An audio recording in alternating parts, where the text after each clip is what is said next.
de psiquiatras sem saber ao certo como classificar o que sentem. Afinal, transtornos mentais são doenças do cérebro? Apesar do corpo sofrer com os transtornos mentais, o cérebro é sempre o mais afetado. Então, entender esses transtornos também como doenças físicas é importante para o tratamento e para a diminuição do estigma contra doenças mentais e, consequentemente, contra a psiquiatria.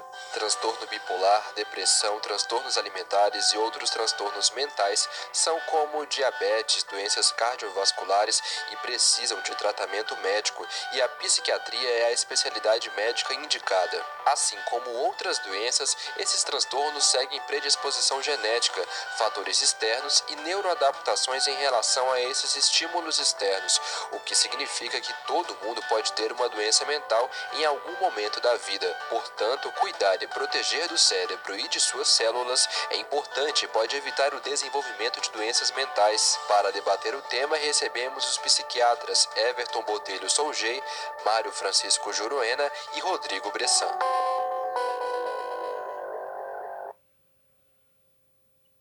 O transtorno bipolar é uma doença psiquiátrica identificada por variações marcadas do humor, com crises repetidas de episódios de depressão e euforia. As crises podem variar em intensidade, frequência e duração.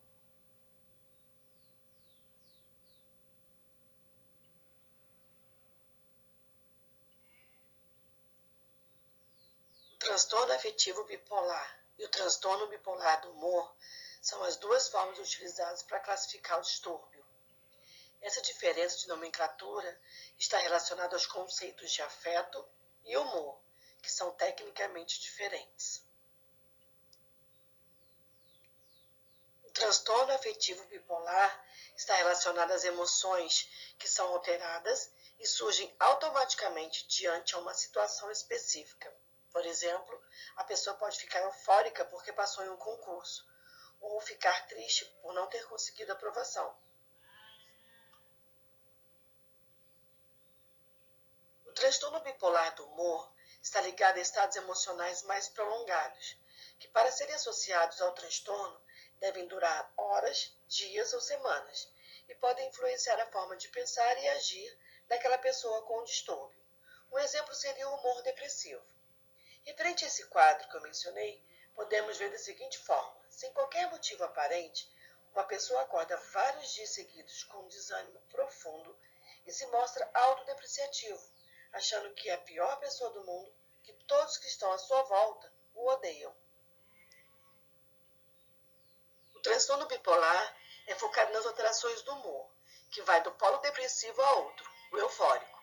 Mas não é apenas o humor que é alterado no transtorno bipolar. Outras funções cerebrais e extracerebrais sofrem mudanças, como as relacionadas aos ritmos biológicos, ao controle dos movimentos corporais, das funções da memória e de concentração mental, da impulsividade e do prazer, tanto das pequenas coisas da vida quanto do desejo sexual. O transtorno bipolar seria mais compreendido como a doença das instabilidades, sendo a do humor a mais perceptível. Segundo os dados da Associação Brasileira de Transtorno Bipolar, esse transtorno afeta cerca de 27 milhões de pessoas em todo o mundo e atinge aproximadamente 4% da população brasileira. Isso representa em torno de 8 milhões de pessoas. Antigamente, ele era designado como doença maníaco-depressiva. O transtorno bipolar é um transtorno cerebral que causa oscilações fora do comum no humor, na energia e na capacidade de funcionamento de uma pessoa. As variações acentuadas do humor podem acontecer com crises repetidas de depressão e mania. Existem 4 tipos de transtorno bipolar. Vamos ver um pouquinho de cada um deles.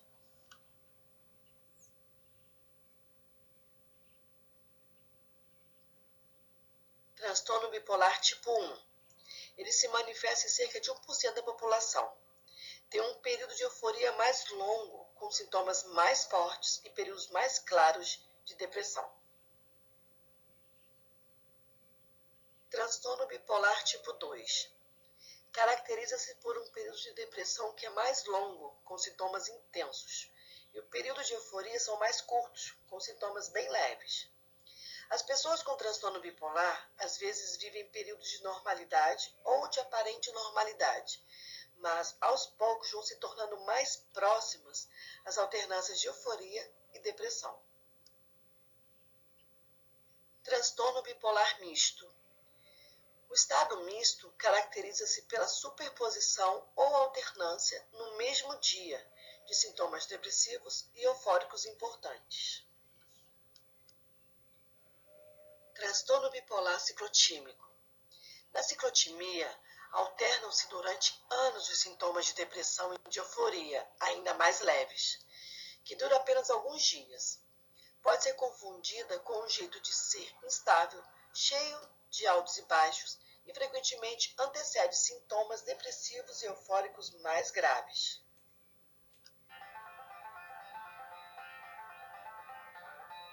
Provavelmente você já ouviu falar que alguém que você conhece é de lua. Uma hora tá feliz da vida e na outra tá triste e não tem energia pra fazer nada. E aí você logo pensa, fulano é bipolar. Como se isso fosse uma explicação por uma simples variação de humor natural da vida. Mas não é bem assim. O transtorno bipolar é uma doença bem específica e a gente vai explicar por quê. Então, o que define se uma pessoa tem de fato transtorno bipolar? Será que tem algum tipo de tratamento para isso? Quer dizer, o que você pode fazer se você conhece alguém que sofre desse transtorno? Ou pior ainda, se você conhece alguém que pode sofrer desse transtorno e ainda nem sabe? No Brasil, a estimativa é que o transtorno bipolar atinge cerca de 15 milhões de pessoas. Isso significa uma a cada 13 pessoas. É muita gente. O problema é que apenas uma pequena parcela dessas pessoas é diagnosticada e tratada, já que os sintomas às vezes não são facilmente reconhecíveis. Por isso, primeiro é preciso entender tintim por tintim no que consiste esse transtorno. Então vamos lá.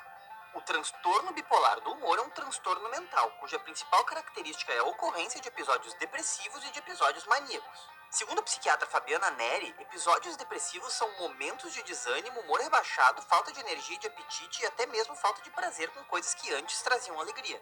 É comum que durante a fase depressiva a pessoa se isole socialmente, não querendo contato com o mundo ao redor e se sinta culpada por tudo o que acontece e eventualmente até pense em suicídio.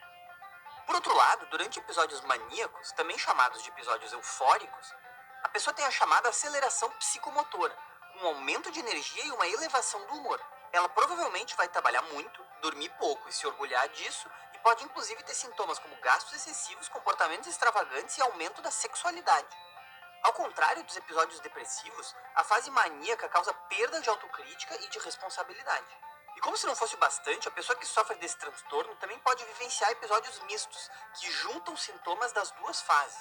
Por um lado, ela pode se sentir para baixo, com muito pessimismo e pouca esperança em relação às situações do dia a dia, e ao mesmo tempo se sente irritada, agitada e acelerada. O psicólogo André Doria explica que tanto na mania como na depressão existem sentimentos de autorreferência.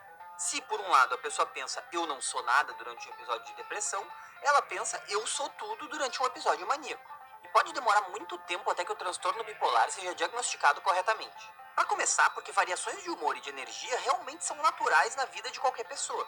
Por isso, pode ser bem difícil perceber quando esses sentimentos e comportamentos podem ser sintomas da doença. O principal é identificar se esses episódios trazem sofrimento e prejuízos ao indivíduo. Outra dificuldade no diagnóstico é que os sintomas podem ser confundidos com sintomas de outros transtornos mentais, como a depressão, a esquizofrenia e o transtorno de personalidade borderline. Se não for tratada de forma adequada por um médico psiquiatra e outros profissionais especializados em saúde mental, a pessoa com transtorno bipolar pode desenvolver sintomas intensos e perigosos, como alucinações, delírios, sentimentos de perseguição e até pensamentos suicidas. Além disso, a probabilidade da doença se tornar crônica é maior, fazendo com que a recuperação seja cada vez mais difícil. Bom, acho que deu para entender como o diagnóstico e o tratamento de transtornos bipolares são coisas importantes, né? Antes de mais nada, é fundamental lembrar que cada caso é um caso. Apesar de a grande maioria das pessoas tomar paracetamol quando tem uma dorzinha de cabeça, não são todos os pacientes bipolares que terão o mesmo tipo de tratamento. Ou seja, é necessário respeitar a singularidade de cada paciente. De qualquer forma, dá para dizer que o tratamento ideal passa por uma série de etapas, como o acompanhamento psiquiátrico e psicoterápico, o uso de medicamentos, a participação e a proximidade da família, a conscientização do paciente e a manutenção do tratamento a longo prazo. Em casos mais extremos, o tratamento também inclui internação psiquiátrica, com o objetivo de proteger o paciente, evitando que ele se coloque em situações de risco até que as medicações reduzam sintomas mais graves, segundo a psiquiatra Fabiana Neri. Se você quiser saber mais sobre a importância de cada fase do tratamento e como é possível viver bem com essa doença, dá uma olhada no vídeo mais completo sobre o transtorno bipolar, com os depoimentos dos profissionais da Olist em vídeos.olist.com.br.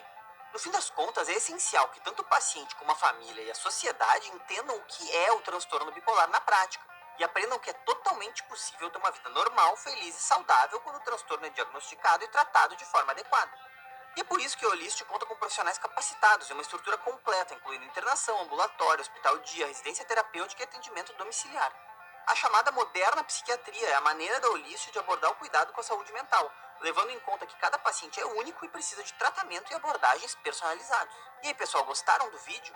Esse vídeo é uma produção feita em parceria com a Autoridade Fitness e faz parte de uma série de conscientização sobre a saúde mental. Afinal, acreditamos que você precisa entender o seu corpo para poder cuidar dele e assim ajudar mais pessoas a serem cada vez mais saudáveis também. Um forte abraço e até a próxima!